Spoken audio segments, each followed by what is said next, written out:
السلام عليكم ورحمة الله وبركاته. حبايبي، أخباركم إيه؟ إن شاء الله تكونوا دايما بخير.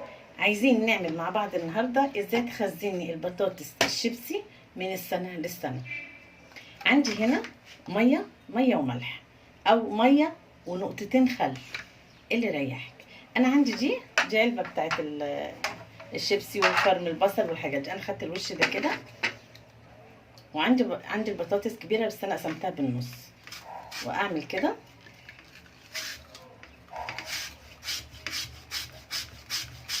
بصي كلها هتنزل في الميه اهي. بصي شيبسي اهي. خلاص هبشرها كلها وارجع اوريكي تعمليها ازاي. خلاص بشرتها كلها اهي شيبسي. هنعمل ايه دلوقتي؟ معانا هنا كيس تلاجة، كيس بتاعت الاكل.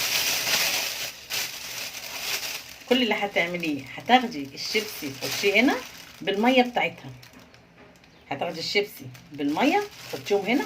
طبعا الشيبسي الاول انا البطاطس مقشراها وغسلها كويس، وحطيت ميه وملح، او ميه ونقطتين خل بسيط قوي. خلاص، وهنحط الشيبسي بالميه ونقفل الكيس ويتحط في الفريزر. خلاص هعبيها هنا وهنا. بصي اهو بالميه بتاعتها كده هتدخل الفريزر. منين ما تحبي تطلعي تعملي شيبسي تطلعي الكيس وتسيبيه يفك وتحطيه على النار على طول. خلاص، يا رب اكون فدتكم، وان شاء الله اشوفكم في فيديو تاني.